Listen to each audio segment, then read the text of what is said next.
Namaste, everyone. Welcome to another episode of Beyond the Headlines with Deepti Verma for Organiser.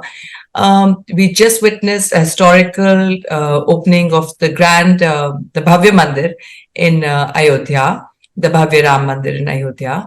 And while we all watched it on our television screens and our mobile phones, there were a few fortunate ones who got to witness it in person. And we are being joined by one such person, Miss Ami Ganatra. Welcome to the show, Namaste, Jai Ami. Shri Ram. Very happy. Namaste, Jai Shri Ram, Jai Shri Krishna. Please take us through your experience. First, let me tell our viewers, Ami is one of very well-known authors currently. She's written Ramayan Unraveled, Ramayana Unraveled, and Mahabharat Unraveled. So she's done the retelling of both the epics.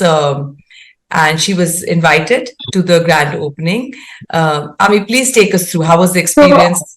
Diti, first thing, I am not retelling Ramayana and Mahabharat. That is not the intention. So my books, Ramayana Unraveled, and I have two on Mahabharat Unraveled, and discovering, unraveling would be like discovering them. It is, we think we know a lot of Ramayana Mahabharat, which we know based on TV series and the fiction written around it. My idea is all that is great, acha hai, likho, padho, creativity is great, but let's go back to the original and know what the original says. So my attempt is very simple.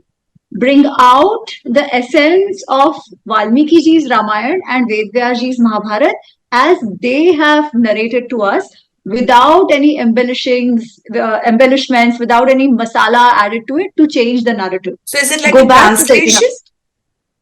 Not exactly a translation, so it's not a word verbatim translation, but I've tried to, like the first book, it's called Mahabharat Unraveled, lesser known facets of a well-known history. So the idea is that there is a lot of narrative about Mahabharat based on what are usually retelling or fiction written around it. And if we go back to the epic, the incidents are something completely different. Yeah, the essence is something completely different. So one idea is to break the myths that are widespread in the society about some of the incidents in Mahabharat. One is that. And the second is Mahabharat has lot more than what we seem to know, because there is only a limitation to how much even a TV series can tell us, right? So the idea is to bring out some of those aspects which are really worth knowing. At the end of the day, both Mahabharat and Ramayana are our itihasa, the story of our ancestors. And the reason this itihas has come to us is for us to learn to live our lives in a way that is what we call dharma sanyukta.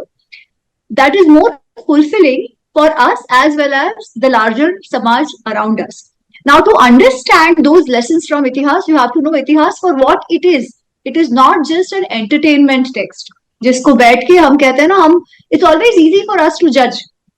इन्होंने ये सही किया, इन्होंने ये गलत किया. That's one way to look at it. Yeah, of course we must ask questions, but there's something beyond that. Itihas is for us to internalize and learn lessons for our own life, not just to externalize. And that is my attempt to go back to the itihas for what it is, know it for what it is, and learn the right lessons, what they were meant to be. When you say itihas, why do they qualify as itihas and not their other texts? Like, we have a lot of religious texts, and so why do these two books qualify as itihas? Great. So if you see the Indic knowledge system, the way the Indic literature, Sahitya, has been classified traditionally per parampara, how our rishis classified it, it's actually very detailed. The first level of classification is what we call Shruti and Smriti. Shruti literature, जिसमें हम वेद remembering something. Yes, Shruti is something that came to our rishis when they were in a state of meditation, which are the Vedas. Now, Vedas include the Jnana Kanda, Karma Kanda part. Jnana Kanda are essentially the Upanishads. That is the Veda part, which comes under Shruti literature. Smriti literature is pretty much everything else, which follows the Vedic, which follows the Vedas, which follows the Shruti literature, but it is based on memory. Yeah, it is, and it sort of expands on the ideas in the Vedas, so to say. The one category within that are the Dharma Shastras, which include Manusmriti, Parashar Smriti, Yagnavalkra Smriti, a lot of those. The other is what we call Darshan. Now philosophy, basically how do you perceive the truth? And there are schools of thoughts within that. So we have Sankhya, Yoga, Vaisheshika, Nyaya, we have Uttar Mimamsa, Purva Mimamsa. That falls under the Darshan category, also under the Smriti literature. Then there are some others as well, of which there are two which are called Itihas and Puran. And while Itihas and Puran are used together more often than not, Itihas and Purans are called Puran. For example, we have Mahabharat and Ramayan, which are called Itihasa. We have Vishnu Puran. I think called Upajivika Itihas. No, something like that. Akhyayika. They're also called Akhyayika. Okay. Yeah. But Puran mein, we have Vishnu Puran, Garud Puran, Shiv Puran, Devi Puran, you name it, right? But dekho, Purans are not called Itihas. And Itihas are only these two texts are really called Itihas, Ramayana and Mahabharat. And why is that so? So this classification has come to us. Traditionally, this is the accepted classification, and there is a reason for it. Itihas is Asa. The definition itself says that which has happened in the past. Yeah. And the way it is explained, it says Dharma Artha Kama Mokshana Upadesham Samanvitam Purvavrittam Kathayuktam Itihasam Prachakshate. Purvavrittam, something that has happened in the past. Kathayuktam has come to us in a Katha format. And the Uddeshya, oral tradition or in the form of Katha, which means it may have some metaphorical elements to it. Okay. For ease of understanding, for bringing out the points, whatever. And the purpose is to learn the lessons of the four Purusharthas, Dharma, Artha, Kama, Moksha. That is what Itihas is. Puran, on the other hand, is more about bhakti. It is more about different bhagwans, so to say, which is... And their superpowers and their stories? You could say that. It has a more bhakti element to it. Okay. Itihas is as it happened. जो हुआ था हमारे पूर्वजों की कथा, which is Mahabharat and Ramayan. It's very simple. Yeah. So that is what Itihas is. Would it have... But if it is Itihas and they say... Yeah. No, sorry, go on.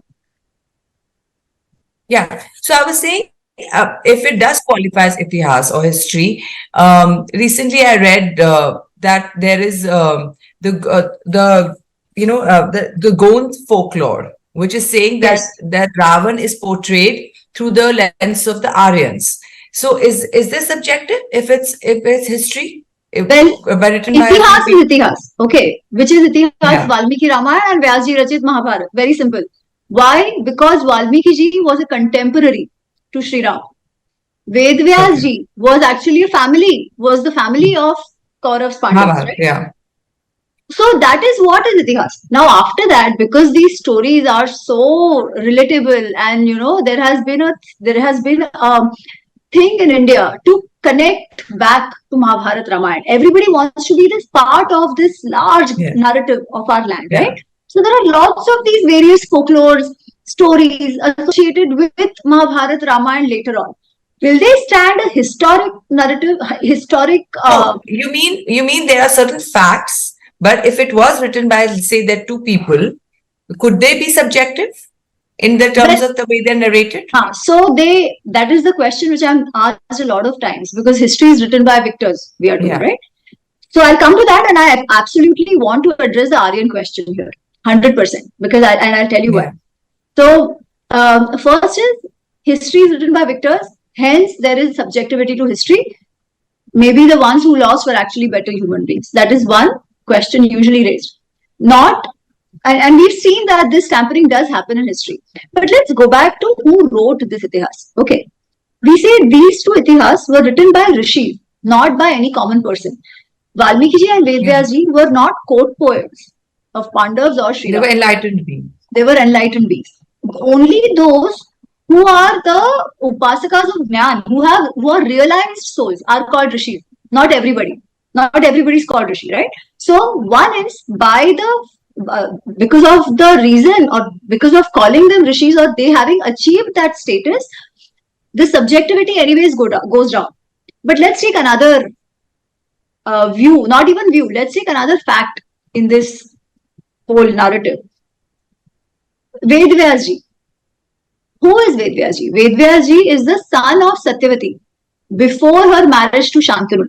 Okay. Yeah. Now then, after her marriage, she has Vichitra Veerya, Chitrangad, both of them die, and now they are left with no person to take over the rulership of Hastinapur. Bhishma also says that he's not going to break his pratigya. That's when Vedvyas ji is called. So Vedvyas ji is the real father, blood father of Dhritarashtra and Pandu, right? Yeah. From that, we see that Kauravas and Pandavas are actually his own grandsons. Yeah, his bloodline. His bloodline, his own grandsons. So the story he is telling us is about his own grandsons. Who would be the most unbiased source of the family history? Can there be anybody else who can be more unbiased about his own children? Because for him, it's both are the same, right? Both are equally important. Yeah. And let's assume there is still some bias. Who would he be biased towards? Exactly, yeah. The question is, as in, let's see this. Dhritarashtra ke jo putra hain, Kauravas, they are bloodline of Dhritarashtra. But are the Pandavas the son of Pandu? No. So the bloodline changes. So one is biased towards his bloodline. He would have been biased towards Kauravas. Exactly. So probably then they were worse than what we are told. Right? If at all he was. I don't believe he was. And that is why I feel like the way these two itihasas are written, there could not have been a more unbiased source. And hence this subjectivity question does not stand true to for Mahabharat Ramayan. The other question you mentioned about the folklore. And why did you want to do this? Like, why do you think these texts are so relevant, like today? Because they continue to stay relevant. So, 2-3 reasons, but one question is what you just mentioned about the Gond folklore, about the Aryan Dravidian. It's very interesting that this itihas of ours, as I said, the purpose of that was to teach us lessons of life. That through some of the recent thinkers or whatever, has been reduced to an identity conflict. Okay, where they make it about Aryan Dravidian, this race, that race. And all I can say is that it's absolutely absurd. Why? Because in Ramayan, so in Ramayan Unraveled, in my book, I have actually called out the instances about who has been called Arya, who has been called Anarya. From Sri Ram to Dashrath to Vali to Sugriv to Ravan, they all have been called Arya. Aryans. Okay. Not Aryans, Arya. Okay. Ravan is also called Arya. Only when somebody behaves as that person shouldn't behave, that person is called Anarya. So, for example, when Kaikeyi has said that sent Sri Ram away, that time Dashrath says, why are you behaving like an Anarya? Yeah. Or when the Vanaras are trying to run away from the battlefield because they are scared of Kumbhakaran. Angad, who's the son of Vali, who's now fighting as one of the commanders of the Vanar Sena, he says, don't run away like Anaryas. Don't be Anaryas. Don't run away. What will your family think? Fight this battle. Yeah. Ravan calls Vibhishan Anarya. Why? Because Vibhishan was trying to tell him that what you're doing is wrong. Yeah. So Ravan says, you don't care about your family. You are jealous of me. You are like an Anarya. Whereas Mandodari calls Ravan Arya. Okay. So Arya, Anarya are not race suchak. They are not indicative of race. That is about a quality that is being mentioned. And even if, say, we assume it is a racial term, Ravan did not think he was Anarya. Ravan definitely did not think he was Dravidian or anything like that. He was a Brahman. He was born of a Brahman father. Yeah. His father's name is Vishrashava, right? So these two texts are not to be. They were not the Rakshas clan? From the mother's side. Okay. But the mother goes to Vishrashava Rishi, who's a Brahman, who's, we are told, 2-3 generations after Brahmaji himself. So Pulatsti Rishi ke bacche hai wo, Vishrashava. Kuber is the step brother of Ravan, right? So from that angle, he is very much a Brahman. There is no Aryan Dravidian there. So there is no racial conflict at all. And one of the reasons why I started writing because I had all these questions. Because, Paramparagat, we are told Ramayan, Mahabharat, they are itihas. Mahabharat is like Pancham Ved. Yeah. We have to learn lessons of life from there. On the other hand, you have all these bodged up narratives which make it about a racial conflict, which make it about caste, which make it about misogyny. And I'm like, well, both these texts are so highly politically charged. Like anybody who has to have a political argument would use them for their own, and because they're so well known also in terms of everybody's aware of the characters. No, but that's the thing. They think they are aware. Yeah. But they are not, unfortunately. And that's where even I was, right? I thought my opinions are fact. Mm-hmm. But they were just that. But also because there are a lot of versions of, especially the Ramayan has a lot of versions throughout. But again, understanding that version aspect is very, very important. There is an itihas that happened. Then people started writing on that itihas. If there is a conflict in an incident mentioned in that original story versus later on, which one will you count as the correct one? Obviously the original text. Correct. So then can we equate Valmiki Ramayana with the others? Absolutely not. Valmiki Ramayana is itihas. Everything else are retellings on it. Also, those who have done the retellings have all paid their obedience to Valmiki ji in their own works. In their own works. Tulsidas ji to Kamba ji to Kritibas to everybody. Right? Also, those texts till all these retellings which have been accepted well, all have an element of Shraddha and Bhav in them. Yeah. Right? The idea was that to take the message of Ram to the masses in the language they understood with the Bhav of the author, which was always a nice, genuine, Sattvic Bhav. That is not so true in the retellings which are done in recent days. In the recent days, it is all propaganda. So you're saying that it's not important, like some facts could be, but I think the essence of the text should remain. Essence of the text should remain. Also, facts, as in, if a fact is changing the narrative of the epic, if it is making it about Aryan Dravidian, if it is making it about an identity conflict, which it is not. Which it never was, Exactly. Then that retelling cannot be accepted because it is not a retelling. It is somebody's fertile imagination and nothing more than that. Okay, so Ramayana is obviously right now, in everybody's mind space because of the Ram Janmabhoomi and the temple. First of all, again, coming back to the beginning, how was it? Please take us through how did it feel, and from the time you got the invitation to, take us through the day. So I'll tell you first what happened. I came back only yesterday night from the event from Ayodhya, and I almost broke down. It just felt. Everybody said, people were so overwhelmed, and I'm guessing being there would have been very, very. Now, as you ask me, and as I'm talking to you, I still feel the shiver welling up in my body, and I'm literally welling up. It was something else. It started with a call I got from Sevika Samiti, and then later on from Ahmedabad VHP. And they said that, ma'am, you have done a lot of work on Mahabharat Ramayana. And we've been following your work. We're very happy, and we'd love to have you participate in the Pran Pratishtha. Will you go? That's what they asked.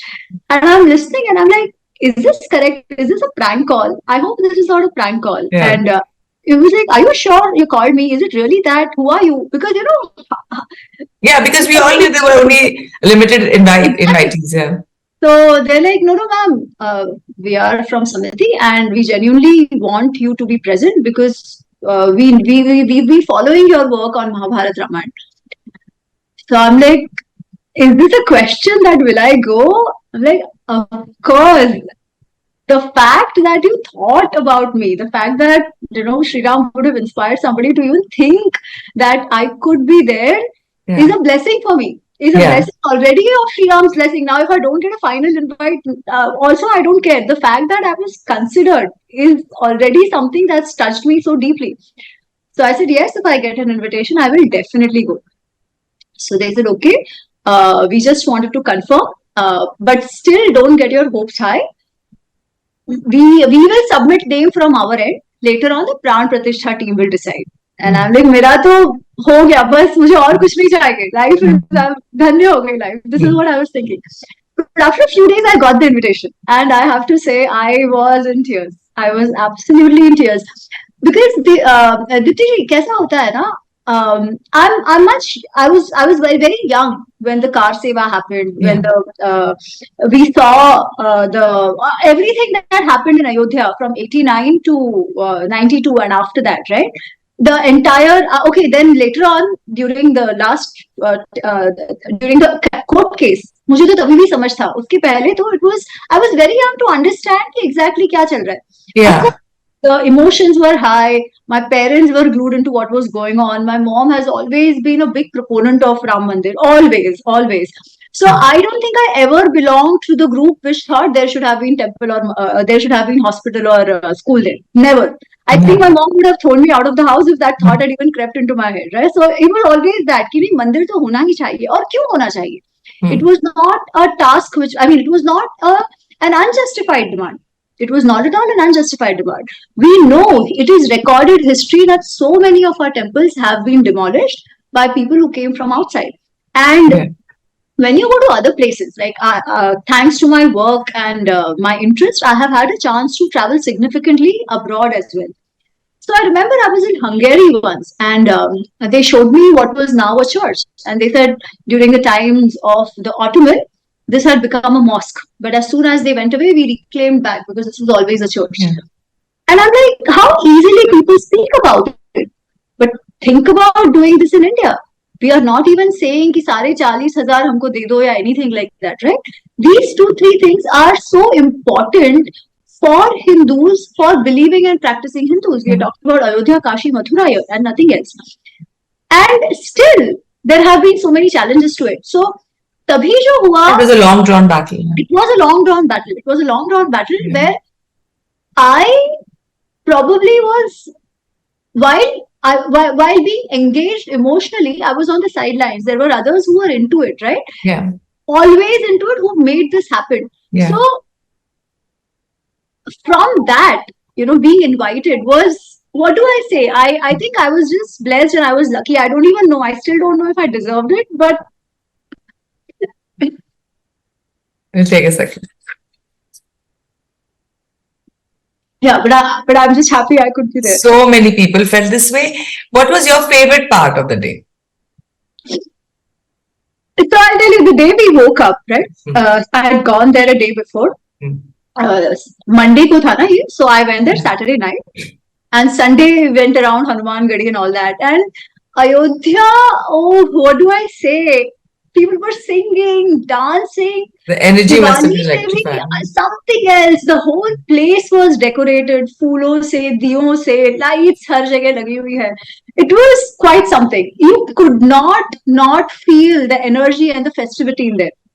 So वो सब तो था ही. So already you are charged up, है ना? हर जगह वो गाने बज रहे हैं, भजन बज रहे हैं.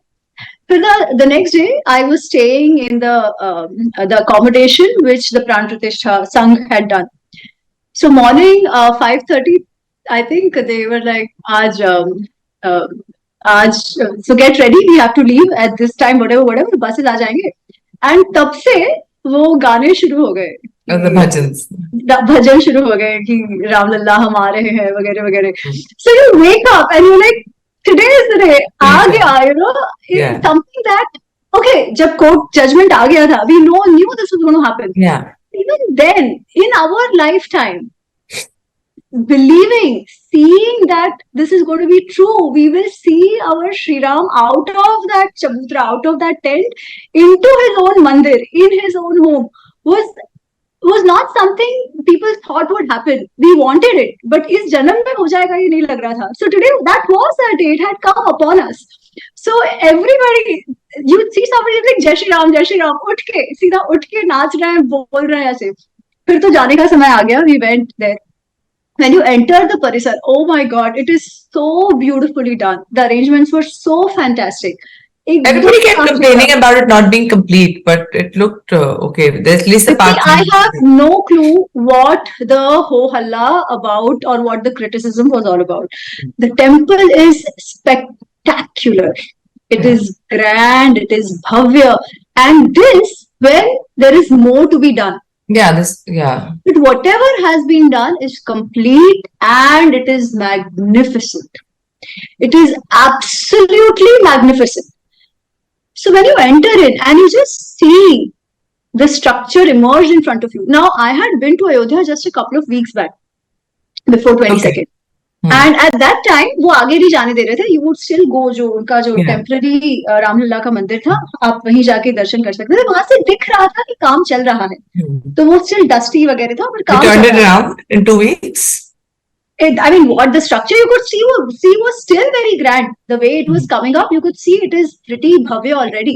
But उस दिन तो क्योंकि साफ सुथरा हो गया था, सारा डेकोरेशन फूलों से जो हुआ था, oh my god, 2 मिनट तो कि you are there and the moment is upon us, right? This is happening. This is true. It just comes to you and everybody's around, everybody's wishing each other, everybody's, getting super emotional that we are there. First of all, we were all extremely grateful. What can we say? To have been amongst the chosen few, to be there when the ceremony was happening. Then I remember जो गाने शुरू हुए and everybody was singing in and everybody was clapping, singing in, नाचना भी कुछ लोगों ने शुरू कर दिया था. And then मोदी जी आए and we could see that on our screens because वो तो सब दूर चल रहा था ना. Modi ji, that image of him, that first shot, when he's carrying the chhatra, oh my god, it was as if all the floodgates opened up. It's like all emotions just started flowing from your eyes. It was like, oh my god, this has happened, and he is the man of the moment, right? He is the chosen one who's making this happen. Of course, बहुत सारे लोगों का sacrifice इसमें involved है. It's been such a long struggle. When Modi ji said, right, कि उनका जो वनवास था, that was 14 years, and we kept him out for 500 plus years. It didn't happen for so long, but I'm so sorry. Not at all, please. Finally it has happened. So just seeing him walk, right, and seeing him, it made one realize what a significant what a distance is being carried, how much we have come, even if slowly, right, while doing all that we could, fighting a completely concocted case in the courts, right? But fighting it justly, like the court has given. The court has given its verdict. Absolutely. Fighting it justly in spite of the fact that, I mean, the judgment itself, if you read, right, it's how do I say, it's shameful for the other side. The kind of, they had no evidence. They said, oh, I'm not giving, this is not a fact, this is my opinion. I don't even know about this. They're talking, they're positing themselves as expert on a certain field, but they said मैंने तो ये पढ़ा नहीं है. इस किस्म का उन्होंने fraud करा है. Still, we fought it in the sense following due process of law, right? All of that. And today we were there, as they say, na satyameva jayate. All said and done, even if late, it's the truth that wins. It was that moment when you realize that संघर्ष करना है और करते रहना है till you realize what you have to realize. And at the end of the day, Sri Ram had to come back, and there he was. So when Modi ji walked and then he went into the Mandir, and when the Vigraha was, you could see the Vigraha for the first time during the Aarti. Again, it was extremely overwhelming. And the Vigraha itself, right? In fact, I think before that, 2-3 days before the Pran Pratishtha, there was an image of the Vigraha. It was still the eyes. The eyes, yeah. I think that image itself, and I thought I was the one, because when I saw it, tears just started flowing from my eyes. And then I realized that this had happened to so many people. The Vigraha itself was so powerful. Yeah. And Arun Yogiraj ji has done, I think, just a phenomenal job. So we were all sitting and he passed by and I saw him and I ran up to him and I'm like, I don't know what to tell you, but I have no words. I'm just going to say thank you to you. And then at a later point, I was like, can I just touch your hands? These magnificent hands which made that Vigraha. And he started smiling. Yeah, it seems completely alive. The deity seems completely alive. And he's such a humble human being. To be the chosen one for an event, for this historical event, to be that one whose murti is there and which is going to be there for generations and years to come. He has to also be the chosen one. As somebody now who has written Ramayana unraveled, who has studied the text so much in detail, as somebody who was invited to the event, you know, he's the moment. It's the moment for Ram today. You know, everybody is talking about him. A lot of people who have not studied the Ramayana, they're very curious as to what Ram Rajya means, what the figure of Ram means for the youth of today, and also why is this moment so important? So I want to share one thing. So just a day before the Pran Pratishtha, Ayodhya में सारे जो studios and news networks हैं, they were all there and they were all having their programs. So I was invited on one with Times Now, and one of my co-panelists was Mr. Harshvardhan Tripathi. अच्छा.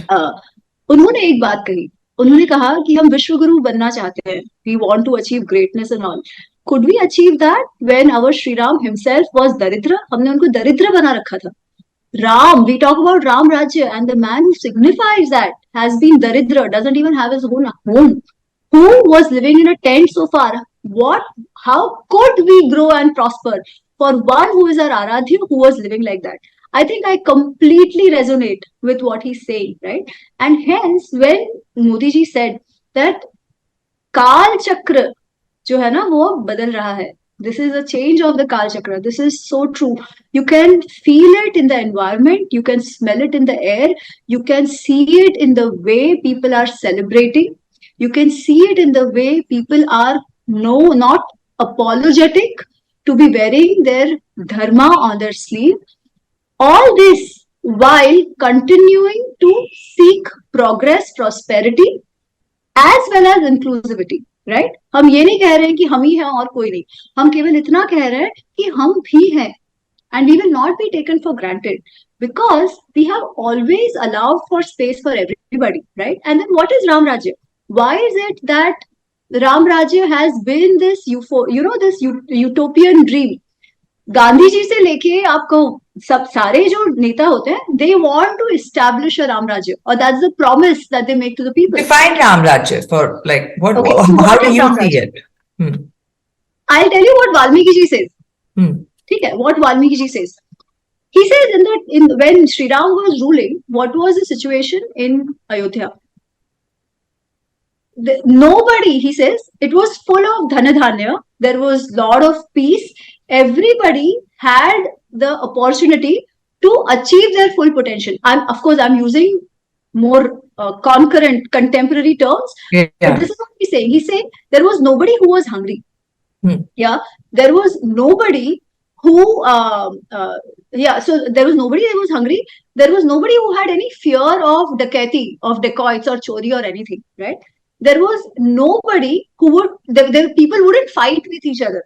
Everybody lived peacefully doing what they were supposed to do. Yeah. Now, what does this mean? One, there was no hunger. There was no fear of chori, which means people had enough. Yeah. Only then it is possible, right? Sab shanti se bhook ho nahi. Agar if some people are hungry, of course they will fight. Of course they will want that is somebody else's, right? Also, if there is a significant difference between the haves and have-nots, even then people are going to fight. There is going to be discontent amongst people. So when that is not happening, everybody is busy doing what they are and satisfied in doing what they are. What does it matter? That whichever profession, whichever community you are a part of, all of them had the dignity of labor and could fulfill their basic needs, and they had opportunities to grow and prosper, right? If such a situation or if such a administration is set up, only then people will be happy. Now, how is that possible? If you have the right kind of governance policies, if you have the right kind of justice system, right? And all this is based on sympathy, empathy, compassion for your people. Only then it is possible. So what is Ram Rajya? Ram Rajya is essentially that, where people, the praja is given a priority over everything else. And what of praja? Their holistic development. Arthik, which is monetarily, because paisa nahi hoga to kuch nahi hoga na, and Or if you see Ayodhya, it was an extremely prosperous Rajya. In fact, even before Sri Ram, we are told Ayodhya kaise tha. They said there was nobody, there are no people in Ayodhya who are not well dressed and who are not loaded with the jewelry. Yeah. Gandhalepan, they would smell beautiful. They were great datas. Now, how do you become a data? How do you become charitable? Only when you have more than enough, Yeah. right? So extremely prosperous, extremely peaceful, and living in harmony with each other. This is only possible when the Raja, his sole aim is the Praja, and he does whatever he needs to do for the Praja, ensuring they do not fight each other. They live a Dharma Sangat life, right? So what is Ram Rajya? Ram Rajya is a Dharma Rajya. Ram Rajya is that where all the systems are working in harmony with each other. All the systems are working in harmony with nature. That's the other thing we are told. That in Sri Ram's Rajya, there was never a case when there would be a famine. There was never a case when it would flood unnecessarily. Now, how is all this possible? Only when the nature is also taken care of, right? When the nature is also not exploited. So, this is Ram Rajya, where everything should be in harmony with each other amongst the people as well as with the nature around. Do you remember any part of the PM speech which really resonated with you as, as a Bharatiya, as a writer, as somebody who studied the texts? Well, I think the whole speech of Modi ji, as well as the speech of Govind Giri Maharaj, I think Govind Dev Giri Maharaj ji, I think extremely touching, right? Extremely touching. But there is a bit of Modi ji where he talks about what Sri Ram represents. Yeah, he says वो आग नहीं है, वो ऊर्जा है. श्री राम वो ऊर्जा है, and he says he वो नीति भी है, वो समय भी है, वो नित्य भी है. That is so beautifully put. That is what Sri Ram has meant to all of us. And it is that urja which has allowed people from all sections of the society to rally. As a symbol, he cuts through, I mean, in religions, he cuts through castes, like, because he was known for running a beautifully, well-oiled kingdom. As I said, right, everybody, for Chaturvarna, ऐसे हम कहते हैं कि चतुर्वर्ण हिता है सबके लिए. It is not as if there is a elite class who has all the privileges and others don't. Because if that inequality exists, Dipti ji, then greed would come. At some point, greed will come. At some point, the one who are oppressed will ask, "Na, where is my right? How long will I be exploited?" That will only not happen if this can't happen just because of the fear of law. No, it won't. It will happen when there is justice, when there is inherent faith in the Raja, saying that whatever the Raja is doing is with our benefit in mind, is with our hita in mind. And that was Sri Ram. And I love to give this one example of Sri Ram's life. The first lesson of Raj Dharma that Sri Ram learns is from Vishwamitra ji, or at least what Valmiki ji has told us. When he's 16 years old, about 15, 16 years old, and he's gone, Sri Ram ji and Lakshman, they've gone with Vishwamitra ji to protect his yagna, when they were very young. And at that time, there is an episode where they are crossing through a forest, and there is a Rakshasi named Tadka. Tataka or Tadka, as she is called. And Vishwamitra ji says that this person has created a havoc here. There used to be two very bustling cities in this area, which she has led to ruins. And now nobody can even survive in this place. So the kind of destruction she has caused, she needs to be punished, she needs to be killed. And Sri Ram he's not able to kill her. Because he's like, "Arey, but she's a lady. How do I kill a lady?" Shastro ke hisab se, scriptures ke hisab se, you can't kill a lady, right? That is just pap. So he thinks that why am I made to do this pap? And at that time, Vishwamitra ji tells him, he says, for a Raja, nrishasam anrishasam va, praja rakshana karanat, patakam sadosham va, kartavyam rakshatam sada. He says, for a Raja, he should never care whether his action is papapurna or punya. He should never care whether it is cruel or not cruel. No. What matters is what is the intention of it. Praja Rakshan, for the welfare, for the benefit of your praja, you must do whatever you should. If you think that that action is actually personal papa, doesn't matter. You must do because it is required for the welfare of your praja. Rajya bhara niyuktanam eshaha dharma sadatanaha. He said for a raja, this is the Sanatan dharma. What is the dharma? Praja sarvopari. There is nothing beyond the praja. Your sukh, your dukh. Everything is praja's sukh, praja's dukh. There is nothing personal. And to be able to do that, to be able to put your praja above your personal happiness, personal sorrow, doesn't matter what happens in your personal life. You do what your praja needs you to do, what is in the benefit of your praja. That is the lesson of Raj Dharma Sri Ram learned.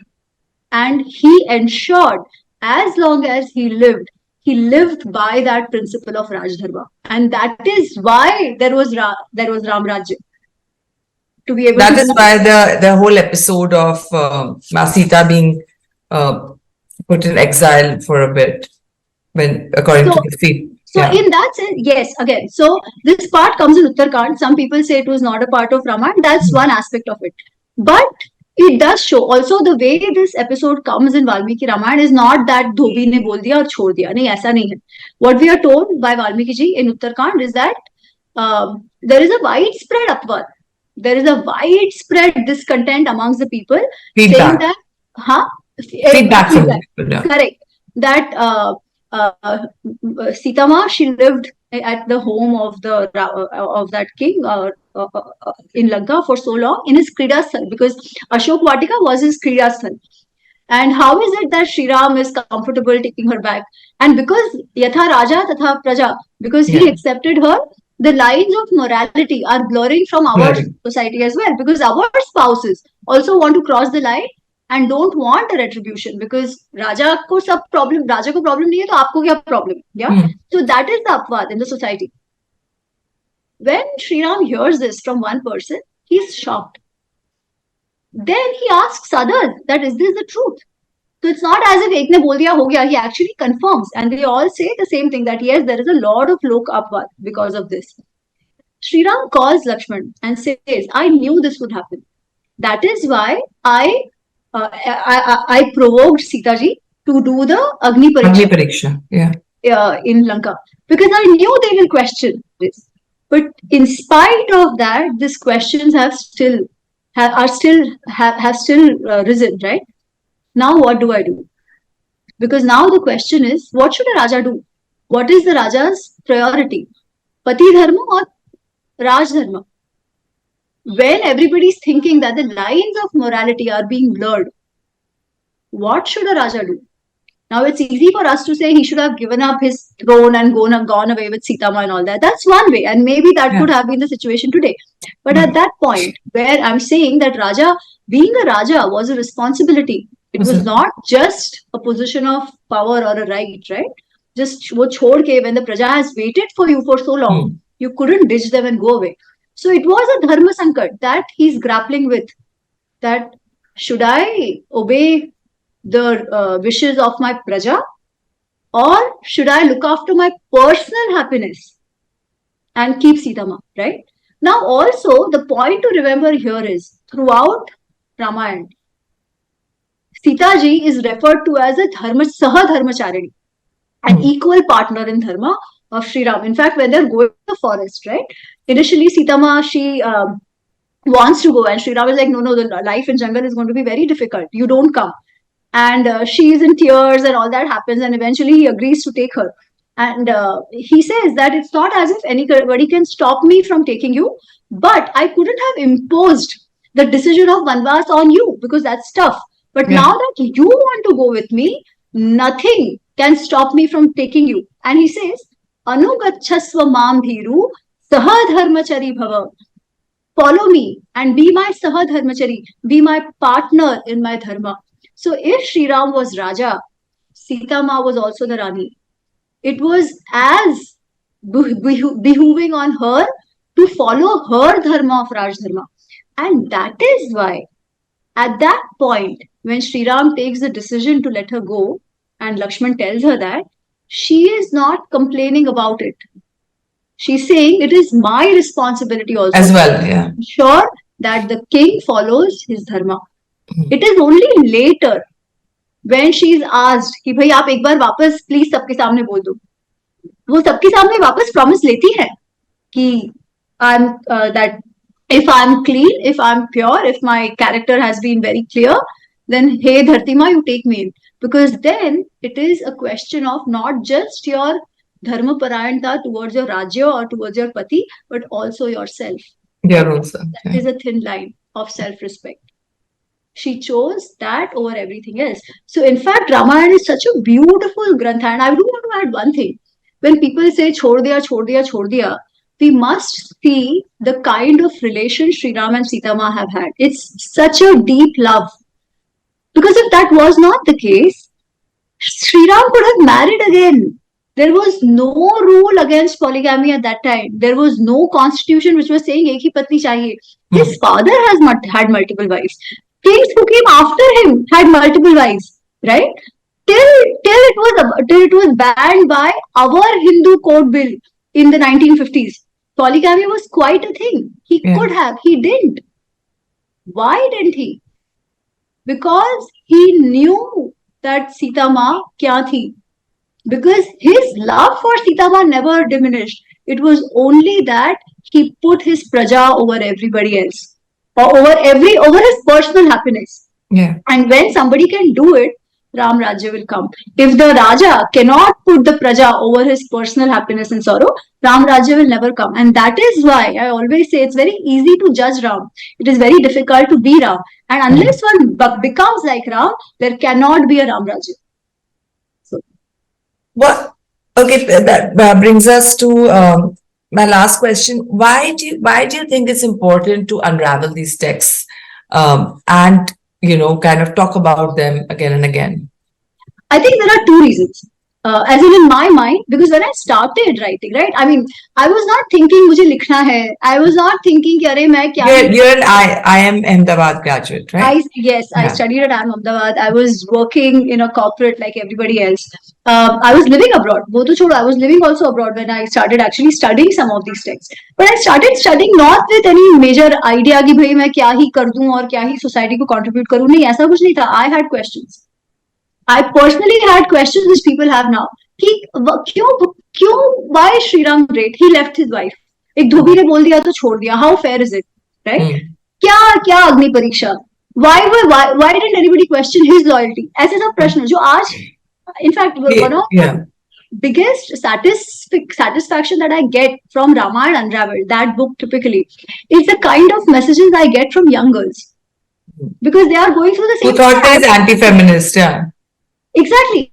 They're like, ma'am, after listening to you and after reading. Now they want a husband. Now like that, yeah. We realize what is Sri Ram and how much he went through, and still he took the decision he took. So we can connect well to that. So I started with that because I had questions. It is just that I did not stop at only questioning and relying on fiction to answer those questions. And I did not fall into the trap of women victimhood, which आजकल comes very easy to people. कि हमारे साथ तो ऐसे ही होता है, हमारे साथ तो ऐसे ही होता है. नहीं, we were, because in my family I have seen women who are extremely strong, right? Yeah. So I couldn't relate to a completely abala Sita Ma who had no agency whatsoever. I couldn't relate to it. That's why I started reading Mahabharat first and then Ramayan. And then as I read the Mahabharat, so many of the misunderstandings that I had started getting cleared. And then I was like, if this is true for Mahabharat, maybe it's true for Ramayana as well, right? So let me read it. And all the questions I had got answered. So one is, as I said, the Itihas is meant to teach us lessons of our own life. How do we take better decisions in our life? We will all go through Dharma Sankat, right? Yeah. When we go through Dharma Sankat, how should we deal with it? So one is that to understand the right lessons, to learn the right lessons, going back to this Itihas is very important to understand that, one. And second, today these epics are being weaponized against our society, especially our children, right? Wrong narratives are being pushed forth. These characters, our ancestors, are used to concoct the stories and push an agenda and a narrative which a certain section of the society pushes to achieve certain results which are not at all good for India or for Bharatiyas, right? So second was that how do we counter this propaganda? The Yeah. propaganda can only be countered through truth, right? And how will we know the truth? Only if we read the Itihas for what it is. So these are the basic two reasons which I think we should read our Itihas for. And what's next on your agenda? What are you writing more? I Anything just else? launched my third book last week. It is Mahabharat. It's a sequel for Mahabharat. But Okay, in the this second one, part. second part. So Hmm. in the first part of Mahabharat Unraveled, as I said, I was trying to debunk the various myths. So there are a lot of stories and characters that I have focused on. Basically, the story, the core story of Mahabharat. Yeah. In this one, my focus has been on in Mahabharat, there are a lot of these conversations between people like Bhagavad Gita. And Bhagavad Gita is a conversation between Arjun and Arjun and Krishna Bhagwan. on how to deal with the dharma sankat which Arjun is facing at that point in time. But of course, I have not covered the Bhagavad Gita in there. I think it requires, as I say, that A Bhagavad text Gita of को its लिखने own. के लिए औकात चाहिए. I don't know if I'm there. Krishna we'll see at some point. But beyond that also, like there is Shanti Parva, which is a conversation between Yudhishthir and Bhishma after the war. Okay. It has a whole discourse on what is Raj Dharma. How should a Raja govern his Rajya? Yeah. What are the basic principles of governance? Which includes taxation, which includes policy at high level, which includes justice system. It is fantabulous. Today, when we talk of, we use this word quite often, decoloniality, decolonization, right? Yeah. What are we saying? That to look at ourselves, don't use a Western lens. Understand the problems of today from our perspective, right? Yeah. So when we say remove the Western lens, it's one thing. But what is our perspective? That our perspective will come from our text and from these kinds of discourses which we see in Shanti Parva, which is on Raj Dharma. Similarly, when we talk of leadership, when we talk of understanding people, there is Vidur Niti. It is so beautiful and so nuanced. Again, I did not cover it in the first one because the first one, the focus was on stories. But I thought it was very, very important for these conversations to come out. For us to understand, I mean, one, it is wisdom which all of us need to know. But the second is also from a policy perspective. How did we as Bharatiyas look at some of the issues? So the second one is more on such discourses and wisdom from the conversations in Mahabharata. Wow, it seems really, really interesting. Thank you so much for your time, Amiji. Thank you so much for enlightening us today and for your great company. And all the best for all your work, future works. Thank you so much. Thank you so Thanks. much. Jai Shri Ram. Jai Shri Ram.